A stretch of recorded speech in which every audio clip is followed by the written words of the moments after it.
can let you go off again without me. Fair enough. I'm glad of the company. You only had to ask. Ask? I was waiting for you to ask me. I thought you'd want to keep an eye on the boy. Oh, while you were off cavorting with cowgirls in the next county? I don't think so, John Marston. You only just got home. That Jack has seen enough of me for a lifetime. So, is she married? This Pawnee McFarlane? No. What does she look like? I don't know. Pretty normal, I suppose. Normal? What? Normal like me? No. Normal as in 2 eyes, a mouth, nose, that kind of normal. Besides, ain't no woman fine as you. A little flattery. Now we're finally getting somewhere. If you find yourself in a hole, the first thing to do is stop digging. Another pearl of wisdom from John Marston. I sure do miss those. I never took you for the jealous type, Abigail. I ain't jealous so much as curious. You heard what she wrote. It's just some corn. She saved my life and she was decent enough to me, so I owe her this much at least. How did she save your life anyway? She found me half dead on the side of the road and took me to the doctor. Most folks would have left me there. Half dead from what? Bill didn't take so kindly to me visiting unannounced. Bill never did like surprises. How was he? Same as he was when we left. Angry and dumb. Taking his revenge out on the world. People down there was really scared of him. Of Bill? You gotta be kidding me. He was only frightening if you was afraid of dumb fools. Bill weren't so bad, but when Dutch went crazy, Bill took it hard. For a while, we all thought we'd found something right. Better way to live, but it was just a lie. So you saw before they did. Maybe. But they was still kind of a family. A family that left you for dead. You knew the truth, John, and they hated you for it. Where did they take you? Who? Those government bastards. Where did they hold you and Jack? I ain't sure. They kept their eyes covered there and back. Can't have been too far from here, though. They treat you right? It ain't the first time I've had a gun to my head, John. You're forgetting your marriage proposal. Very fun. No, they learned pretty quick what would happen if they laid a finger on me. Sons of bitches. It wasn't them or being there. I didn't care about that. I've been in far worse situations. It was the waiting. I didn't know if you was coming back. Of course I was coming back. You were only supposed to be gone for a couple of days. It took longer than I thought. The only thing Bill and Dutch was ever any good at was not getting caught.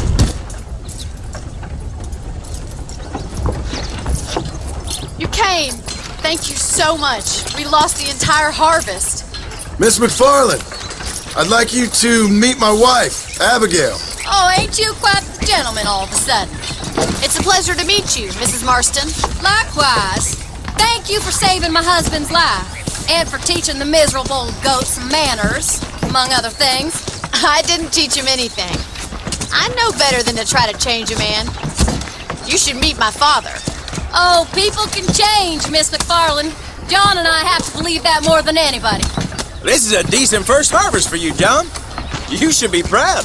That's good land you got there. How are you feeling, Mrs. Marston? From what your husband told me, it must have been awful for you.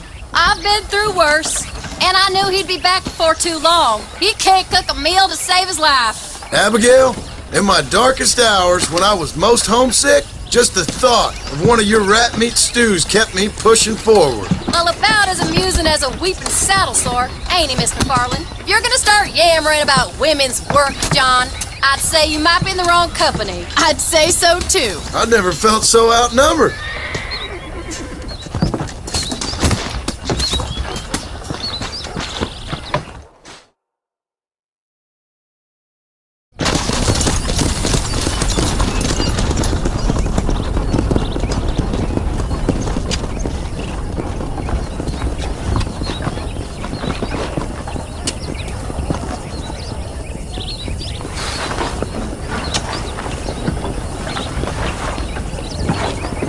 Ma'am?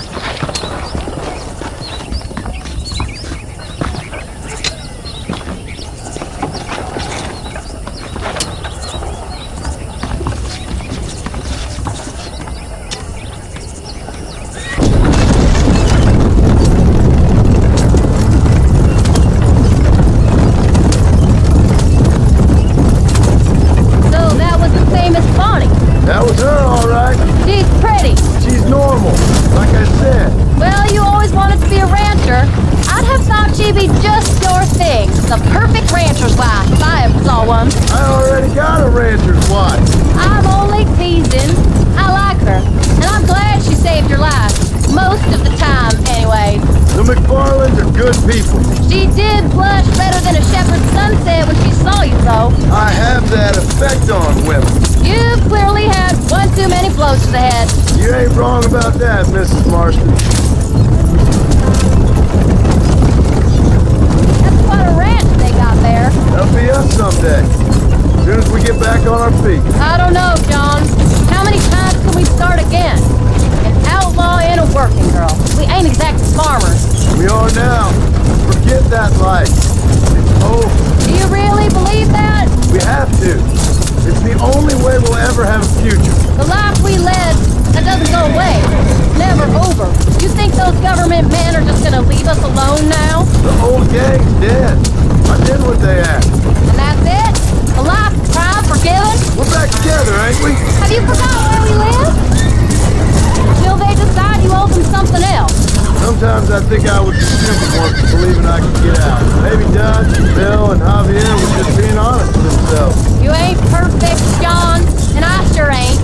But you're better than they are. Than they were. Maybe we can't change, but we gotta try, for Jack's sake. Even if we have to start again 100 times. It's better than going back to what we were. How's Jack doing? Angry, upset. He's been through a lot. I hope he's gonna be alright. It's gonna take time. For a while, his world was safe. Normal, even. Then it got turned upside down again. He ain't saying much about it. I've tried to talk to him, but how do you explain any of this? What do you say when he asks about Uncle Bill and Uncle Dutch? They were family when he was a little boy. He hides away in those books of his. Wouldn't you? It ain't like the real world's done him many favors. He's just been kidnapped. He grew up with the gang. That's no life for a boy.